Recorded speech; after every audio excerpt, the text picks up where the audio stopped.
नमस्कार, news for nation देख रहे हैं आप। मैं हूं आपके साथ रश्मि। बिहार विधान परिषद की 24 सीट पर हुए वोटिंग को लेकर आज मतगणना हो रही है। बता दें कि सुबह 8 बजे से ही मतगणना शुरू है। ऐसे में शाम होते होते जो नतीजे हैं वो साफ हो जाएंगे कि किस सीट से इस बार कौन विजय हो रहा है। लेकिन इस बार अगर हम बात करें तो एमएलसी चुनाव सबसे ज्यादा खास इसलिए भी है क्योंकि इस बार तमाम राजनीतिक दलों ने अपनी पूरी ताकत झोंक दी। चाहे हम एनडीए की बात करें, आरजेडी की बात करें या फिर अन्य पार्टियों की, इन सभी ने अपनी पूरी ताकत झोंकी है। जोर शोर से प्रचार प्रसार भी किए गए। ऐसे में 4 अप्रैल को वोटिंग के बाद आज दिन है फैसले का कि आखिर किसकी सह होती है और किसकी मात। ऐसे में अगर हम एमएलसी चुनाव को लेकर बात करें तो इस बार बीजेपी के 12, जेडीयू के 11 और पशुपति कुमार पारस के 1 उम्मीदवार के भाग्य का फैसला आज होना है। वहीं आरजेडी के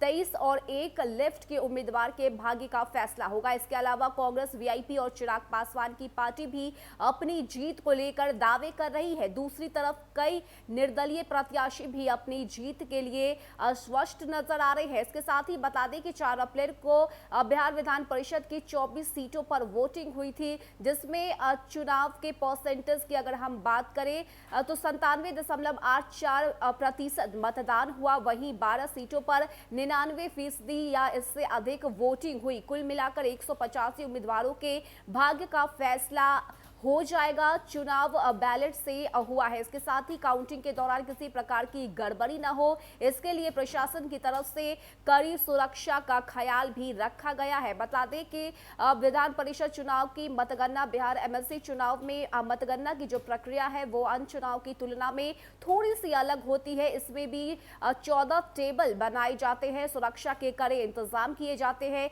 इसमें पहली पसंद का प्रत्याशी मतगणना में आगे रहकर भी हार सकता है और दूसरी पसंद के प्रत्याशी की किस्मत भी चमक सकती है। ऐसे में विधान परिषद की मतगणना विधानसभा चुनाव से बिल्कुल अलग है। इस चुनाव में किसी भी प्रत्याशी को वरीयता में कुल वोटों में से 50% से अधिक वोट लाने होते हैं, तभी विजेता का फैसला होता है। बता दें कि आम चुनाव की तरह ये जो काउंटिंग है वो नहीं होती है। विधान परिषद के इस चुनाव में 1 से ज्यादा प्रत्याशियों को वोट देने का विकल्प होता है।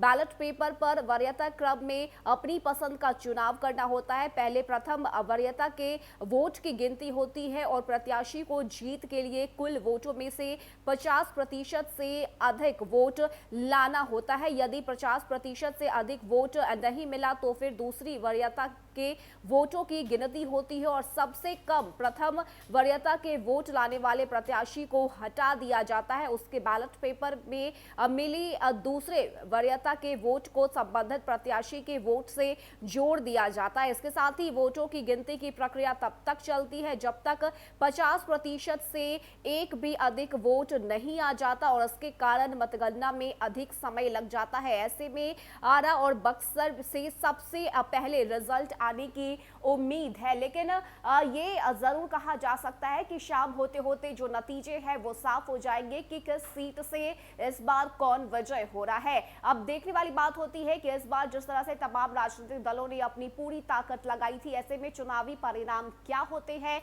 जहां एक तरफ आरजेडी 24 में से सबसे ज्यादा सीट हासिल करने की बात कर रही है, तो वहीं अगर हम एनडीए की बात करें तो एनडीए का साफ तौर से कहना है कि 24 में से 24 सीट एनडीए के खाते में आ रही है। अब देखते हैं कि शाम होते होते चुनाव के नतीजों की जो तस्वीरें होती हैं वो क्या कुछ निकल कर सामने आती है। जो कुछ भी अपडेट एमएलसी चुनाव से जुड़ी हुई आज दिन भर आएगी, इसकी पल पल की जानकारी न्यूज फॉर नेशन आप तक पहुंचाएगा। फिलहाल इतना ही। ज्यादा अपडेट के लिए आप बने रहिए न्यूज फॉर नेशन के साथ। नमस्कार।